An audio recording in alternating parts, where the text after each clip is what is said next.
ఒకప్పుడు ఉమ్మడి ఆంధ్రప్రదేశ్ రాజకీయాలను శాసించిన సైకిల్ పార్టీ ఇప్పుడు మళ్లీ తెలంగాణలో పెడల్ తొక్కడానికి రెడీ అవుతోంది. రాష్ట్ర విభజన తరువాత తెలంగాణలో దాదాపు కనుమరుగైన టీడీపీ మళ్లీ తెలంగాణ గడ్డపై తన అస్తిత్వాన్ని వెతుక్కుంటోంది. మహానాడు వేదికగా నారా లోకేష్ చేసిన వ్యాఖ్యలు ఇప్పుడు తెలంగాణ రాజకీయాలలో కొత్త చర్చకు తెరలేపాయి. గ్రామ స్థాయి నుండి పార్టీని మళ్లీ బలోపేతం చేస్తామని అంటున్నారు లోకేష్. జీహెచ్ఎంసీ ఎన్నికల నుండే టీడీపీ రీ ఎంట్రీ ప్లాన్ మొదలవబోతుందట. మరి తెలంగాణలో మళ్లీ సైకిల్ తిరిగితే రాజకీయ సమీకరణాలు మారిపోతాయా? సెటిలర్ ఓటు బ్యాంకు పైన టీడీపీ ఫోకస్ పెట్టిందా? కాంగ్రెస్, బీఆర్ఎస్, బీజేపీ మధ్య టీడీపీ కొత్త ఫ్యాక్టర్ గా మారబోతుందా?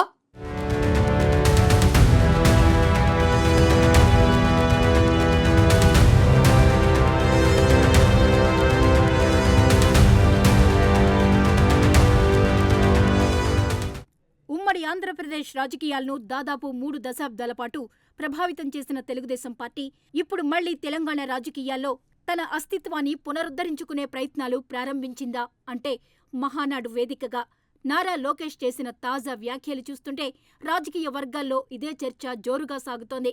ఒకప్పుడు హైదరాబాద్ నుంచి ఢిల్లీ వరకు రాజకీయ సమీకరణాలను ప్రభావితం చేసిన సైకిల్ పార్టీ రాష్ట్ర విభజన తరువాత తెలంగాణలో క్రమంగా బలహీనపడిపోయింది. కానీ ఇప్పుడు మళ్లీ అదే తెలంగాణ గడ్డపై పార్టీ జెండాను ఎగురవేయాలనే ఆలోచనలో టీడీపీ ఉన్నట్లు సంకేతాలు కనిపిస్తున్నాయి. ఆంధ్రప్రదేశ్లో ఎన్టీఆర్ స్థాపించిన తెలుగుదేశం పార్టీ ఉమ్మడి రాష్ట్ర రాజకీయాల్లో ఒక శక్తివంతమైన ప్రాంతీయ పార్టీగా ఎదిగింది. ముఖ్యంగా తెలంగాణ ప్రాంతంలో కూడా టీడీపీకి బలమైన కేడర్ ఉండేది. గ్రామస్థాయి నుంచి నగర స్థాయి వరకు పార్టీకి పటిష్టమైన నిర్మాణం ఉండేది. హైదరాబాద్ మహానగర రాజకీయాల్లో కూడా టీడీపీ కీలక శక్తిగా వ్యవహరించింది. కానీ 2014 రాష్ట్ర విభజన తరువాత పరిస్థితులు పూర్తిగా మారిపోయాయి. తెలంగాణ ఆవిర్భావం తర్వాత ప్రాంతీయ భావోద్వేగాలు పెరగడం, టీఆర్ఎస్ బలపడడం, ఆ తర్వాత బీఆర్ఎస్గా మారిన కేసీఆర్ పార్టీ ఆధిపత్యం పెరగడం వల్ల టీడీపీ తెలంగాణలో క్రమంగా వెనుకబడింది. అయినప్పటికీ 2014 తెలంగాణ అసెంబ్లీ ఎన్నికల్లో టీడీపీ తన ఉనికిని చాటుకుంది. ఆ ఎన్నికల్లో 15 అసెంబ్లీ స్థానాలు గెలుచుకుని తెలంగాణ రాజకీయాల్లో ఇంకా తమకు బలం ఉందని నిరూపించింది. కానీ ఆ తర్వాత రాజకీయ సమీకరణాలు వేగంగా మారిపోయాయి. 2018 ఎన్నికల నాటికి టీడీపీ, కాంగ్రెస్, సిపిఐ తెలంగాణ జన సమితితో కలిసి మహాకూటమిగా ఎన్నికల బరిలోకి దిగింది. అయితే ఆ ప్రయోగం పెద్దగా ఫలించలేదు. కేవలం 2 సీట్లకే పరిమితమైంది. ఆ తర్వాత తెలంగాణలో పార్టీ కార్యకలాపాలు దాదాపు నిశ్శబ్ద స్థితికి చేరిపోయాయి.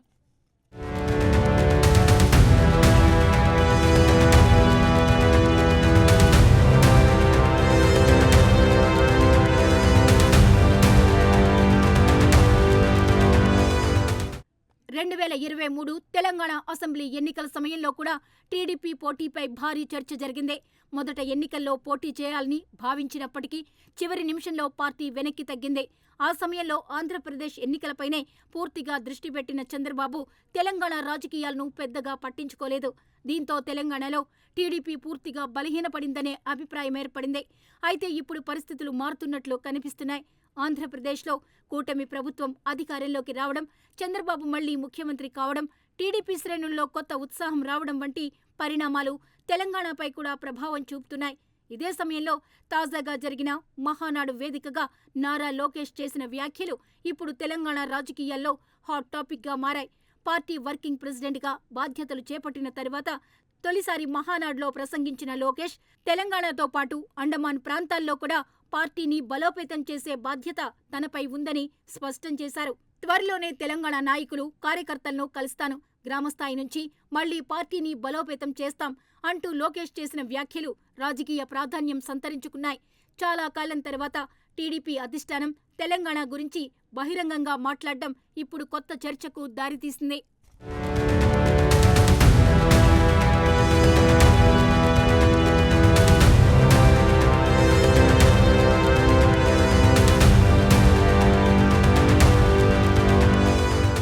ప్రత్యేకంగా రాజకీయ విశ్లేషకులు మరో అంశాన్ని ప్రస్తావిస్తున్నారు. ఇటీవల ప్రధాని నరేంద్ర మోదీ హైదరాబాద్ పర్యటనకు వచ్చిన సమయంలో చంద్రబాబు నివాసానికి వెళ్లడం, ఆ తర్వాత మహానాడు వేదికగా లోకేష్ తెలంగాణ బాధ్యత తనదేనని ప్రకటించడం యాదృశ్చికం కాదనే చర్చ వినిపిస్తోంది. తెలంగాణలో మళ్లీ వ్యూహాత్మకంగా పార్టీని యాక్టివ్ చేయాలనే ఆలోచన టీడీపీ అధిష్టానంలో ఉందని కొందరు భావిస్తున్నారు. ముఖ్యంగా త్వరలో జరగబోయే గ్రేటర్ హైదరాబాద్ మున్సిపల్ కార్పొరేషన్ ఎన్నికలపై ఇప్పుడు ఫోకస్ పెరిగింది. తెలంగాణలో మళ్లీ రాజకీయ పునాదులు వేసుకోవడానికి జీహెచ్ఎంసీ ఎన్నికల్నే మొదటి వేదికగా టీడీపీ ఉపయోగించుకోవచ్చనే ప్రచారం జరుగుతోంది. హైదరాబాద్లో ఇప్పటికీ ఆంధ్ర సెటిలర్ల ఓట్ బ్యాంక్ గణనీయంగా ఉందని రాజకీయ వర్గాలు చెబుతున్నాయి. ఒకప్పుడు జీహెచ్ఎంసీ ఎన్నికల్లో టీడీపీ కీలక పాత్ర పోషించింది. ఇప్పుడు అదే నగర రాజకీయాల్లో మళ్లీ అడుగుపెట్టాలనే ప్రయత్నం జరిగే అవకాశం ఉందనే అభిప్రాయాలు వ్యక్తమవుతున్నాయి.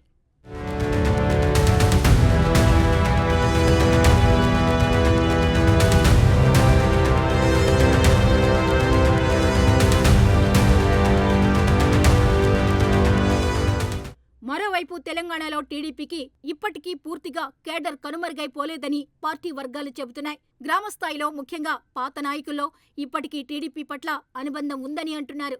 గత స్థానిక సంస్థల ఎన్నికల్లో కూడా కొన్ని ప్రాంతాల్లో టీడీపీ బీఫామ్ల కోసం నేతలు ప్రయత్నించడం, స్థానికంగా పార్టీ పేరుతో పోటీ చేయాలనే ఆసక్తి కనిపించడం గమనార్హం.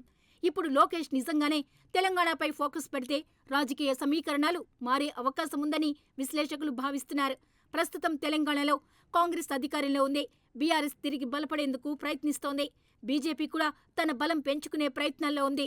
ఇలాంటి సమయంలో టీడీపీ మళ్లీ యాక్టివ్ అయితే ముఖ్యంగా పట్టణ ప్రాంతాల్లో సెటిలర్ ప్రభావం ఉన్న నియోజకవర్గాల్లో ఓటు శాతం మారే అవకాశం ఉందని చెబుతున్నారు. అయితే టీడీపీకి ఇది అంత సులభమైన ప్రయాణం కాదు. రాష్ట్ర విభజన తర్వాత తెలంగాణలో పార్టీ తీవ్రంగా బలహీనపడింది. చాలా మంది కీలక నేతలు ఇతర పార్టీల్లో చేరిపోయారు. కేడర్ కూడా నిరుత్సాహానికి గురైంది. ఇలాంటి పరిస్థితుల్లో మళ్లీ పార్టీని పునర్నిర్మించడం పెద్ద సవాలే. అదే సమయంలో తెలంగాణ రాజకీయాల్లో ఇప్పుడు ప్రాంతీయ భావోద్వేగాలు మునిపటి కంటే తగ్గినా స్థానిక నాయకత్వానికి ప్రాధాన్యం పెరిగింది. ఇలాంటి పరిస్థితుల్లో టీడీపీ తెలంగాణలో కొత్త వ్యూహంతో ముందుకు రావాల్సిన అవసరం ఉంది. మరో ఆసక్తికరమైన అంశమేమిటంటే నారా లోకేష్ ఇప్పుడు యువ నాయకుడిగా పార్టీ విస్తరణపై దృష్టి పెట్టాలని చూస్తున్నారు.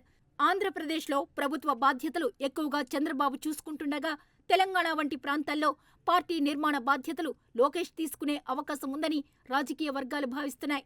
తెలంగాణ ప్రాంతంలో ఒకప్పుడు బలమైన శక్తిగా ఉన్న టీడీపీ మళ్లీ పునర్వైభవం సాధిస్తుందా లేదా అన్నది కాలమే తేల్చాలి.